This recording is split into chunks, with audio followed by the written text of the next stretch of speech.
BFM Business, BFM Crypto, le club.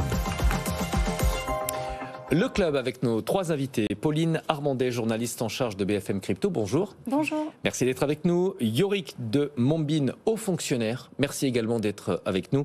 On parlera d'un sujet très intéressant, la manière dont les élites perçoivent les cryptos. On va voir qu'il y a du chemin encore à parcourir. Et puis Vincent Bois, analyste technique chez IG, qui est en ligne avec nous. Bonjour Vincent. Bonjour. On va commencer par la tendance sur les principales cryptos. On est à 20 381 précisément sur le Bitcoin. On a frôlé la barre des 21 000 à la mi-journée.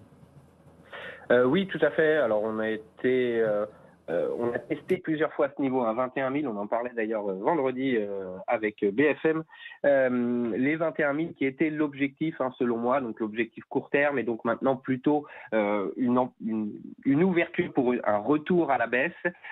Tant qu'on est sous les 21 000, justement, un niveau technique important, le plus haut récent, on l'a testé 2 fois, donc c'est une configuration plutôt de retournement. Et donc sous ces 21 000, on est toujours dans une accélération baissière, selon moi. Le niveau qu'on va regarder en premier, ce sont les 19 950, 20 000 $. Mais cet échec à nouveau sous les 21 000, qui est le niveau qu'il faut dépasser, eh bien, on est dans une tendance baissière et donc on peut aller chercher de nouveaux plus bas. Donc, selon moi, plutôt sur une poursuite de l'accélération baissière.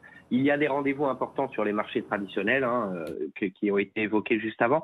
Donc, une volatilité importante, mais tant qu'on est sous ce niveau 21 000, eh bien, on va aller chercher sous les 20 000 et probablement aller chercher de nouveaux plus bas sur le Bitcoin. Ces rendez-vous, on les rappelle, réunion de la Fed mardi et mercredi, les chiffres de l'emploi américain aussi en fin de semaine.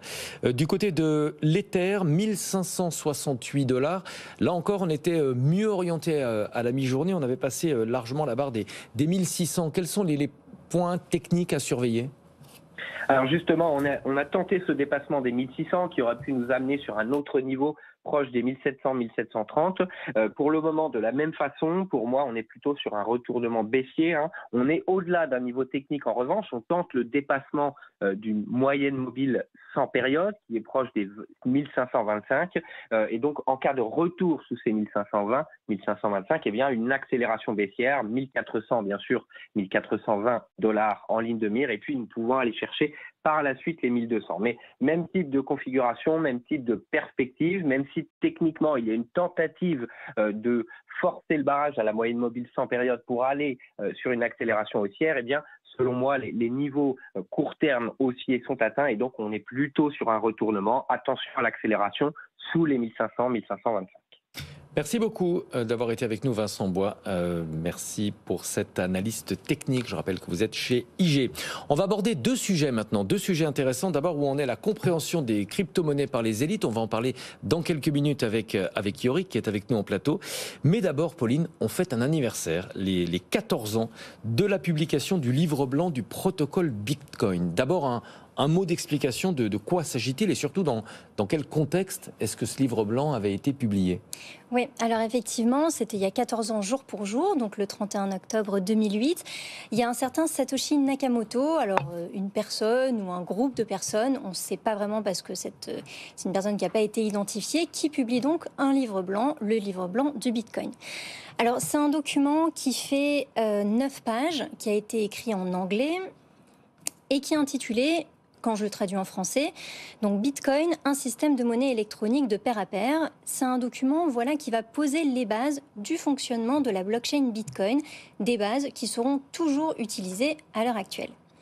La date de la publication de ce livre blanc, elle n'est pas totalement anonyme. Ça se fait en 2008 et ça se fait notamment quelques semaines après l'effondrement de la célèbre banque américaine Lehman Brothers, qui a plongé le système financier dans une crise sans précédent. Et la publication de ce livre blanc va vraiment s'inscrire dans un contexte de méfiance vis-à-vis des institutions financières. Et il y a déjà une phrase toute simple du livre blanc qui va l'évoquer. Donc je vais la lire pour expliquer notamment ce protocole. Le Bitcoin est un système de monnaie électronique entièrement en pair à pair qui permettrait d'effectuer des paiements en ligne directement d'un individu à un autre sans passer, et c'est là que c'est intéressant, par une institution financière. Donc là, on voit clairement que la publication de ce livre blanc s'inscrit en méfiance aux institutions financières. Et donc c'est un document, comme je le disais, qui fait 9 pages en anglais, où il y a 12 principes notamment qui sont évoqués, avec une introduction qui est relativement courte, une conclusion aussi qui est courte. Et parmi les grands principes en fait de ce livre blanc, il y en a certains qui existent toujours et qui expliquent cette blockchain. Par exemple, il y a le principe dit de la double dépense qui va être évitée grâce à un réseau dit de peer-to-peer. Évidemment, il n'y aura pas d'émetteurs centralisés de monnaie ou autres tiers de confiance, notamment les institutions financières, pour pouvoir utiliser cette blockchain Bitcoin. Les participants peuvent aussi être anonymes, c'est dans le chapitre dit de confidentialité du livre blanc. Et enfin, les nouveaux jetons, ils sont fabriqués à partir d'un système dit de preuve de travail. On en a beaucoup parlé ces derniers mois, notamment parce que mi-septembre, il y a la blockchain Ethereum qui est passée Proof of Stake. Voilà, c'est ça, qui est passé du système de preuve de travail à preuve d'enjeu. Et donc Ethereum est passé à ce type de fonctionnement et la blockchain Bitcoin utilise toujours ce fonctionnement. Donc c'est aussi décrit dans le livre blanc. Vous voulez compléter, Yorick? Commenter peut-être. Comment ? Oui, Commenter, en fait, c'est un document assez fascinant parce que, comme tu disais, il fait 9 pages, mais en réalité, si on enlève les calculs et les références à la fin, il y a 6 pages utiles. Donc c'est un document très court, extrêmement court, et je pense que c'est un document historique. Dans les années qui viennent, il sera probablement enseigné à l'école, d'abord dans les cours d'informatique et de technologie, mais progressivement aussi dans les cours d'économie et d'histoire. Et je pense que c'est intéressant que chacun fasse l'effort de le lire, parce que il est relativement simple par rapport à ce qui se fait en technologie et en sciences habituellement. Ce qui est intéressant de noter, Pauline, c'est l'attente entre l'émission du premier bloc de la blockchain Bitcoin et le livre blanc. Oui, effectivement, il faudra attendre quelques mois. Ce sera le 3 janvier 2009 pour que le premier bloc en fait, de la blockchain Bitcoin soit créé, le fameux bloc Genesis. Donc ça se fait un petit peu de temps après. Et d'ailleurs, dans ce bloc, parce que aussi quand on réalise une transaction, notamment en crypto-monnaie, on peut aussi écrire certains messages dans les blocs. Il y a un message qui a été écrit, je vais le lire. Le chancelier est sur le point de renflouer les banques pour la seconde fois. En fait, c'est le titre du quotidien The Times qui évoquait en fait le renflouement des banques par l'État britannique, toujours en lien avec ce contexte financier qui était assez compliqué en 2008. Donc voilà, ça c'est pour le symbole. Et ensuite, il faudra attendre le 12 janvier, donc soit quelques jours après l'émission de ce premier bloc, pour qu'il y ait en fait un premier échange de Bitcoin entre Satoshi Nakamoto, donc celui qui a publié le livre blanc, et Hal Finney, une transaction en fait qui est inscrite dans le bloc 170, pour la référence, et qui était d'un montant de 10 Bitcoins. Voilà. 14 ans après sa publication, le livre blanc continue d'animer l'écosystème crypto et notamment la communauté des bitcoiners maximalistes. Vous en avez interrogé certains. On a effectivement discuté avec certains membres de cette communauté pour savoir si, 14 ans après la publication de ce livre blanc, si c'était toujours une référence pour eux, s'il y avait des débats ou des réflexions toujours au cours par rapport à ce livre blanc. Déjà, premier constat, on va dire qu'à l'unanimité, les bitcoiners maximalistes considèrent que ce livre est toujours une référence pour l'écosystème, tant par, comme disait Yorick, sa concision et en même temps tout le génie, je cite les termes de certains bitcoin maximalistes, le génie en fait autour de ce livre blanc, parce que certains considèrent que Satoshi Nakamoto a aussi beaucoup anticipé certains enjeux actuels, notamment des enjeux en 2008, il y avait le contexte financier économique qui était compliqué. Là, en 2022, c'est vrai qu'on s'inscrit encore dans un contexte financier et économique assez compliqué. Et certains bitcoins maximalistes considèrent que cette crypto-monnaie est aussi à la fois une alternative au système financier traditionnel et elle est utile en ce sens. Et donc, par exemple, Kevin Loadek, qui est le patron de la société Revolt, c'est une entreprise spécialisée dans la sécurité du Bitcoin, lui, il considère que ce white paper est extrêmement clair et concis, que c'est en fait un symbole, c'est l'invention du feu pour la monnaie. Voilà, ça c'est son avis. Je pense que Yorick partage. C'est l'invention du feu pour la monnaie, pour le Bitcoin? Oui, c'est une innovation historique. C'est une rupture majeure qui rend possible quelque chose qui n'était pas possible avant. Ouais. Autre citation, Stéphanie Camélia Mahachi, donc c'est la cofondatrice de la maison Mahachi, qui elle considère que ce white paper est un chef-d'œuvre. Elle dit plus qu'un simple document technique, c'est un écrit qui bouleverse et remet en question le fonctionnement de tout système financier. Effectivement, par rapport à ce qu'on disait, en fait, c'est vrai que même à travers les lignes, on peut lire que, alors peut-être Yorick, vous nous donnerez votre avis à ce sujet, mais que le white paper, c'est aussi le début, les origines aussi du Lightning Network pour le réseau qui permet d'utiliser en fait la crypto-monnaie Bitcoin de manière plus rapide et aussi avec des frais réduits. Voilà, sur le Lightning. Yori. Oui, le white paper il décrit le fonctionnement de la blockchain Bitcoin, même si ce terme n'est pas présent dans le document. D'ailleurs, il a été inventé par la suite. Et le Lightning Network, c'est ce qui complète cette blockchain pour assurer le passage à l'échelle du réseau de paiement. Et donc, le socle est dans le white paper, mais le Lightning Network a nécessité un white paper spécifique. Un deuxième white paper qui est beaucoup plus long d'ailleurs, et beaucoup plus complexe et aride techniquement.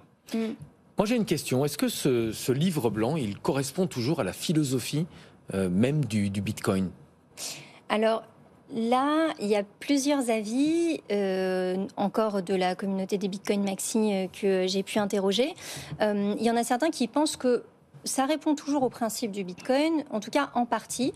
Toujours selon Kevin Loeck, en fait, la philosophie du Bitcoin évolue et évoluera toujours, notamment parce que le code et le principe même du Bitcoin, qui se veut open source et décentralisé, permet en fait de pouvoir modifier le code et donc de le faire évoluer. Mais tant que certains principes, notamment cypherpunk, comme la résistance à la censure, comme l'importance de la vie privée ou de l'anonymat quand on utilise les crypto-monnaies, tant que tous ces principes seront respectés et qui figurent dans le livre blanc, ça sera encore le cas. Et voilà, la crypto-monnaie Bitcoin aura toujours, en tout cas, un lien avec ce white paper et les principes qui y sont évoqués. Il y en a d'autres, et notamment Gilles Cadignan, qui explique en fait que selon lui, en fait, le code initial de Bitcoin est peut-être plus important que le white paper en lui-même, parce qu'en fait le code a permis de concrétiser une invention théorique et de toucher véritablement du doigt la révolution qu'est Bitcoin et cette crypto-monnaie. Et donc il fait partie de ces personnes qui considèrent que le code est peut-être plus important que le livre blanc en lui-même. Je ne sais pas si... Pour moi, il y a trois choses. Il y a le livre blanc, le code, et il y a tout ce que Nakamoto a écrit par ailleurs. Et en fait, la philosophie de Nakamoto, elle n'est pas dans le livre blanc. C'est pas un document philosophique, c'est un document technique, un document d'ingénierie. La philosophie de Nakamoto, elle est dans les messages qu'il a publiés sur les forums et dans les mails qu'il a échangés avec des développeurs. Et par exemple, sa critique des banques centrales, de l'inflation monétaire, des abus des banques commerciales, elle ne figure pas dans le white paper. Elle figure dans ses messages, notamment dans le message où il publie le code en février 2009. Et donc c'est un ensemble. Si on veut approcher la méthode Nakamoto, la pensée Nakamoto, il faut prendre tout ça en compte. Pauline ? Je pense que Yorick, en tout cas, a bien résumé les enjeux aussi autour de ce livre blanc qui ont été évoqués par les Bitcoin maximalistes. Et on a publié un article d'ailleurs plus long à ce sujet sur BFM Crypto pour ceux qui sont intéressés. On va passer à notre deuxième sujet, la compréhension des crypto-monnaies par les élites. Ça, c'est un vrai sujet. On a l'impression qu'il y a parfois un gros décalage. C'est vrai que cet anniversaire, c'est l'occasion de se poser la question, où en sont les élites dans la compréhension de ce phénomène nouveau, les cryptos. Et j'ai bien peur que le constat soit accablant. 14 ans après la publication du white paper Bitcoin, les élites ne comprennent toujours strictement rien aux cryptos. Donc quand je parle des élites, c'est en France, mais aussi dans le monde développé, les élites politiques, administratives, économiques, médiatiques, culturelles, intellectuelles. Vous allez me parler de Christine Lagarde, entre autres. Pourquoi pas? Et comment on explique ce décalage? En fait, on se retrouve dans une situation quand même assez étonnante où finalement aujourd'hui, il y a des millions de Nigérians, de Vietnamiens, de Salvadoriens qui comprennent mieux les crypto-monnaies que nos élites. Et c'est absolument frappant comme phénomène et pas très rassurant en fait. Mais pourquoi ce décalage? Il y a plusieurs raisons. Bon, d'abord, il y a une raison évidente, il y a beaucoup de conflits d'intérêts qui ne sont pas assumés et explicités. Il y a des organisations qui ont un intérêt objectif à ce que les cryptos ne prospèrent pas. Par exemple, quel est l'intérêt de demander à un banquier central son avis sur les cryptos? On sait exactement ce qu'il va répondre, c'est donc une pure perte de temps. Les cryptos ringardisent les banques centrales, donc on sait ce qu'il va répondre. Enfin, quand je dis on sait, parfois on peut être surpris par la créativité que les banquiers centraux mettent dans la bêtise de leurs réponses sur ce sujet. Donc ça, ce sont des conflits d'intérêts. Mais il y a aussi un problème culturel, un problème de modèle mental. Nos élites ont souvent des modèles mentaux dominants qui deviennent inadaptés par rapport au monde réel. Qu'est-ce que c'est un modèle mental, c'est en psychologie cognitive, c'est un ensemble, enfin c'est une interprétation, une représentation de la réalité qui est fondée sur un ensemble de croyances et d'hypothèses. Donc on a tous besoin, individus et organisations, pour décoder le monde réel et prendre des décisions adaptées. Mais il faut faire évoluer nos modèles mentaux quand le monde réel évolue. Et par exemple, l'exemple classique, c'est Kodak, leader mondial de la photo, qui n'a pas réussi à faire évoluer son modèle mental. La photo, c'est le papier, pendant l'émergence de la photo numérique, et qui, en quelques années, a été balayé. Et c'est un peu ça le risque. C'était vraiment un monstre. C'était pas n'importe qui, Kodak. Exactement, c'était un leader mondial. Et alors, c'est quoi les modèles mentaux présents de manière dominante dans nos élites? En fait, il y en a deux. Il y a un modèle économique et un modèle technologique. Le modèle mental en économie dominant dans nos élites en matière monétaire, c'est la monnaie est une institution qui doit être créée, promue, pilotée, gérée par la puissance publique. Et la quantité de monnaie doit augmenter dans le temps pour que l'économie fonctionne. Premier modèle mental. Deuxième modèle mental, technologique. L'innovation technologique, elle est forcément promue par des organismes avec un chef identifié, un budget, une hiérarchie, de la com, du lobbying, etc. Et là, surviennent les cryptos, notamment Bitcoin, qui émergent hors de la sphère étatique, en quantité limitée, fondés sur un algorithme open source. Donc, autrement dit, le modèle mental dominant chez les élites est complètement pulvérisé. Et donc, c'est pas étonnant qu'elles rament, qu'elles galèrent, qu'elles n'arrivent pas à saisir cet objet aussi difficile. Il y a un problème culturel. Elles n'ont pas adapté leur modèle mental à une réalité nouvelle qui est en train d'émerger. Et du coup, quelles sont les conséquences pratiques de ce décalage Alors, en fait, leur première réaction, c'est de calquer leur modèle mental sur cette réalité. Et donc, de faire des erreurs d'interprétation. Des contresens. Pardon ? Des contresens. Voilà, des contresens complets. Leur premier contresens, ça a été de dire, mais en fait, les crypto-monnaies ne peuvent pas subsister, ça ne peut pas exister, c'est pas possible. Elles vont donc disparaître. Et puis, 14 ans plus tard, non seulement elles n'ont pas disparu, mais en plus, c'est maintenant une industrie mondiale et un sujet de débat mondial. Et donc, elles ont fait évoluer leur interprétation progressivement pour dire, bon, d'accord, elles existent, mais d'abord, elles ne reposent sur rien. Elles sont virtuelles. Ensuite, elles ont plein d'inconvénients. Ensuite, ce ne sont pas des monnaies, ce sont des cryptoactifs. Et puis, le nouveau contresens, c'est elles sont dangereuses. Dangereuses pour plein de choses, l'environnement et de plus en plus la stabilité financière. Donc ça, c'est un contresens qu'on va de plus en plus entendre à mesure que l'instabilité dans la sphère financière traditionnelle va se développer. Ouais. Et du coup, quelles sont les conséquences pratiques de ces contresens ? Alors, le fait que les élites commettent des contresens aussi massifs et aussi systématiques a des conséquences pratiques pour elles-mêmes qui sont en fait assez dangereuses. D'abord, ça les empêche de se remettre en question, de comprendre en quoi elles se sont trompées. Qu'est-ce qu'elles n'ont pas compris dans ce phénomène. Donc ça les empêche d'adapter leur politique. Par exemple, je pense à la politique budgétaire. Les États continuent de gérer les finances publiques en dépit du bon sens, d'accumuler des déficits insoutenables qui vont créer des désastres économiques dans les années qui viennent. Pareil pour la politique monétaire. On continue à gérer la monnaie en dépit du bon sens, ce qui aboutit maintenant à de l'inflation des prix et de prochaines catastrophes financières. Et puis, ça amène aussi les élites vers de fausses pistes. les élites s'engagent sur des projets absurdes. De monnaie numérique, par exemple ? Alors, il y a les projets de monnaie numérique de banque centrale. Vous trouvez ça absurde ? Ça c'est inutile et c'est dangereux, en fait. Pour quelle raison ? C'est inutile parce que ça va résoudre aucun des problèmes qui ont justifié l'émergence des crypto-monnaies, c'est-à-dire la mauvaise gestion des monnaies fiat, les entorses à la vie privée, l'arbitraire économique et politique. Tout ça ne va pas être résolu, au contraire, il va être amplifié. Et c'est ça l'aspect dangereux, c'est que ça va donner des outils de contrôle sur l'économie et sur la vie privée à la puissance publique qui sont extrêmement inquiétants. Et c'est d'ailleurs pas un hasard si c'est la Chine qui est en pointe dans ce domaine-là aujourd'hui. Mais est-ce qu'il n'y a pas à la base aussi un problème avec la levée d'impôts ? On se dit, si l'anonymat est préservé, si l'anonymat est garanti, comment est-ce que nos sociétés qui fonctionnent sur l'impôt vont pouvoir survivre ? En fait, le fait de prélever l'impôt, c'est sans doute la fonction dans laquelle la puissance publique est la plus compétente, la plus inventive, la plus moderne. Et donc, on peut lui faire confiance pour résoudre ce problème. Elle va trouver des moyens de prélever l'impôt sur ce nouvel écosystème qui émerge.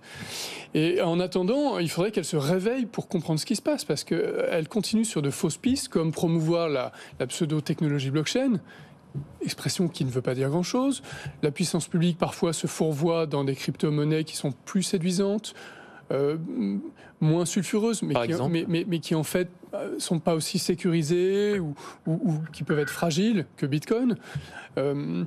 Et donc, c'est aussi parfois avec l'argent du contribuable qu'on va soutenir certains dispositifs, alors qu'il n'y en a pas forcément besoin. Donc en fait, les élites ont quand même un devoir de prise de conscience avant de s'engager, avant de prendre des décisions, avant de critiquer.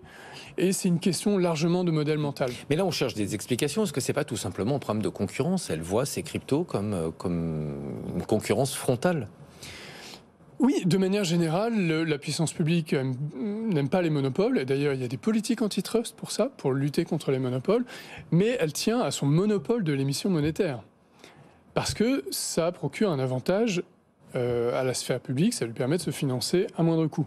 Et donc, elle n'aime pas cette émergence de concurrents.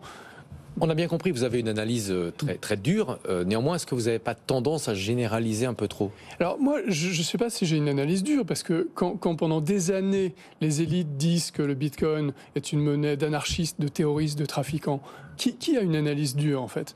Je demande simplement qu'on regarde les choses de manière honnête. Et c'est pas complètement faux, mais on pourrait dire la même chose du dollar. Ah oui, exactement. Le dollar fait partie de... Enfin, le dollar est une monnaie fiat qui a des inconvénients et donc... Mais qui est utilisée pour des trafics également. Exactement. Donc pensons à faire le bilan coût-avantage de chaque solution, y compris les monnaies fiat. Vous dites qu'il y a des exceptions dans ce que vous avez... Donc oui, là j'ai parlé des élites en général, ouais. Mais il y a des exceptions, effectivement. Là c'est une tendance dominante, mais si on regarde dans les différentes sphères des élites, dans les élites politiques, il y a aux États-Unis, il y a des parlementaires qui sont très pro-Bitcoin. Il y a un État même 2 qui ont donné cours légal au Bitcoin. Dans les élites économiques, aux États-Unis, il y a Michael Saylor et son entreprise MicroStrategy qui sont très pro-Bitcoin. En France, il y a quelqu'un comme Yves Chouefati qui a monté un fonds Bitcoin. Et dans les élites médiatiques, il y a vous, en fait. BFM Crypto, BFM Business, en fait, vous êtes plutôt minoritaire dans avec un producteur très influent, Maurice Tonquédec, qui est derrière la caméra, parfois aussi en plateau, et qui est très pro-Bitcoin. Voilà, on va quand même le les petits signaler. camarades, c'est pas très gentil. on va le signaler. En tout cas, merci beaucoup pour ces explications, pour ce décryptage et votre point de vue. Pauline, vous vouliez rajouter quelque chose ? Pas spécialement, peut-être juste la comparaison que vous faites, en tout cas entre les élites et les individus. Ça me faisait penser à une citation, notamment dans une enquête qu'on avait réalisée sur les bitcoins maximalistes, encore une fois, qui disait le bitcoin c'est la monnaie du peuple, par le peuple et pour le peuple. Je pense que ça fait peut-être écho à ce que vous avez dit aussi, à travers votre raisonnement. Merci beaucoup à tous les deux. Vraiment très intéressant les deux sujets. Pauline Armandet, journaliste en charge de BFM Crypto, qui défend également la crypto chez BFM. Et puis Yorick de Bombins, haut fonctionnaire. Merci beaucoup d'être venu en plateau. À suivre, dans un instant, on parlera d'inflation avec ces chiffres qui font mal. On est largement au-dessus des 10% d'inflation dans la zone euro. 10,7 en octobre. C'est plus que prévu. On verra pourquoi. Que va faire la BCE ? On tentera d'y apporter une réponse avec nos deux invités. Christian Christian Parizeau, président de Altair Economics et conseiller économique d'Aurel BGC. Et Mabrouk Chetouane, responsable de la stratégie globale de marché chez Natixis Investment Managers. À tout de suite.